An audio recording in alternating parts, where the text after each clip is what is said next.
안녕하세요, 여러분. 지난 시간에 지구와 생명체의 구성 성분을 비교하는 수업을 했었죠. 이번 시간에는 한 칸 더 자세하게 들어가 볼 거예요. 대체 지각을 이루고 있는 그 규산염 광물이란 게 뭔지 알아볼 거예요. 교과서 63쪽입니다. 63쪽에 제목이 뭐라고 돼 있죠? 산소와 규소로 이루어진 지각의 구성 물질이라고 돼 있죠. 계속 얘기했듯이 규산염 광물이에요. 자, 지각을 이루는 주요 원소는 산소와 규소이다. 지각에 있는 대부분의 광물은 이 두 원소와 금속으로 이루어진 화합물로 구성되는데 이러한 광물을 규산염 광물이라고 한다. 자, 여러분 근데 광물이 잠깐 뭔지 짚고 넘어갈게요. 광물은 자연계에서 만들어지며 지각을 이루는 암석의 기본 단위라고 했어요. 암석의 기본 단위. 우리가 흔히 말하는 화강암, 현무암, 대리암 이런 것들은 암석이에요. 암석. 그러니까 광물이 아니고 암석입니다. 대리암, 화강암, 현무암 이런 것들. 그런데 이 암석의 기본 단위가 광물이래요. 자, 그럼 화강암을 한번 볼게요. 화강암을 검색해 보면 이렇게 구글 이미지가 뜨는데 우리 교실에 창틀에 있는 그 돌이죠.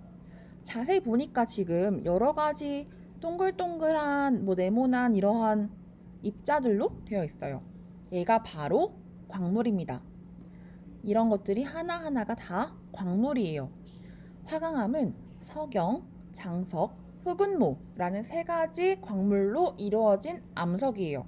자, 여러분 광물과 암석의 차이점 알겠어요? 암석은 광물들이 뭉쳐져서 이루어진 이렇게 암석, 돌이고, 그리고 광물은 그 암석을 이루고 있는 기본 단위예요. 그래서 여기서 이렇게 사진으로 봤을 때는 이런 분홍색 같은 것들은 이건 장석 같고, 검정 색깔이 흑운모고, 투명한 하양 색깔이 석영 같아요. 자, 그래서 우리가 얘기하는 이 규산염 광물도 지각을 이루고 있는 암석의 기본 단위입니다. 그래서 지각은 현무암, 화강암으로 보통 이루어져 있거든요. 그 현무암, 화강암을 이루고 있는 규산염 광물에 대해서 알아볼 거예요. 자, 규산염 광물의 기본 구조는 하나의 규소가 4개의 산소와 결합한 형태로 정사면체 모양이다. 정사면체라는 거는 정삼각형 4개가 이렇게 모든 면을 뭉쳐져서 있는 입체 구조이죠.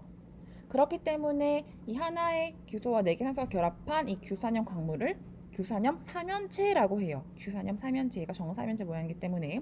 그런데 이 규산염 광물은 규산염 기본 구조가 서로 결합하지 않고 독립적으로 모여서 구성되기도 하나 대부분은 규산염 기본 구조가 규칙적으로 결합하여 만들어지며 결합하는 방식에 따라 다양한 구조를 이룬다라고 했어요. 규산염 기본 구조라는 것이 규산염 사면체입니다. 이 규산염 사면체가 이렇게 독립적으로 존재해서 감람석이라는 광물을 만들기도 하는데, 그런데 일렬로 쭉 한 줄로 쭉 배열돼서 휘석이라는 광물도 만들고, 두 줄로 배열돼서 각섬석을 만들고, 아니면 판처럼 쫙 늘려져서 흑운모라는 광물도 만든다고 해요. 그러니까 즉 규산염 기본 구조가 어떻게 배열되느냐에 따라서 다양한 광물들이 나온다는 거예요. 이해돼요? 여러분 그럼 방금 배운 내용을 PPT로 한 번 더 자세하게 정리해 볼게요. 규산염 광물. 지각에서 가장 풍부한 원소는 산소와 규소로 지각을 구성하는 암석은 대부분 산소와 규소가 결합한 규산염 광물로 이루어져 있다. 규산염 광물은 규소 원자 1개와 산소 원자 4개가 결합한 규산염 사면체를 기본 구조로 하며 규칙적인 결정 구조를 이룬다. 그러니까 규칙적인 결정 구조라는 거는 얘가 독립적으로 존재하냐, 아니면 하나의 사슬로 이루어져 있냐, 2개의 사슬로 이루어져 있냐, 이런 거를 의미하는 거예요. 자, 이게 바로 규산염 사면체가 어떻게 형성된 건지 설명을 한 건데요. 규산염 사면체는 전체적으로 -4의 전하를 띄어요. 이 자체가 -4의 전하를 띄어요. 이게 무슨 소리냐면 규소와 산소가 결합하고 또 산소와 산소도 서로 이렇게 산소를 공유해요. 그러니까 전자를 공유해요. 공유 결합을 합니다. 얘네들은 전자를 공유하는데, 근데 공유를 해고서 남는 전자들이 있는 거예요. 모든 전자가 다 공유된 게 아니라 남는 애들이 있어. 원자과 전자 중에서 걔네들이 하나씩 남아서 결국엔 4개의 전자가 남아서 마이너스 4의 전하를 띠게 됩니다. 그런데 그렇게 되면 혼자서 존재하기가 어렵잖아요. 그렇기 때문에 존재할 수가 없어요. 그렇기 때문에 이 마이너스 4의 전하를 띤 이 규산염 삼연체는 양이온과 이온 결합을 하거나 혹은 다른 이 규산염 삼연체와 다시 또 공유하는 방식으로 공유 결합을 해서 다양한 형태로 결합을 하는 거예요. 딱 하나로 존재할 수는 없는 거예요. 자연계에서 꼭 결합을 해서 중성이 돼야지만 존재할 수 있습니다. 안정적으로.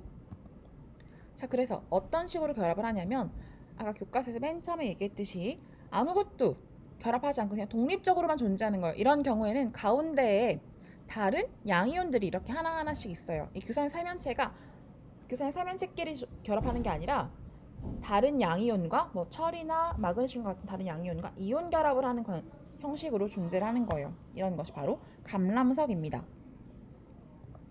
반면에 규산염 삼연체끼리 산소 원자를 한 개씩 공유를 하면 이런 경우에는 이렇게 단사슬 구조라고 하는데 단사슬이라는 건 사슬이 한 개라는 거예요.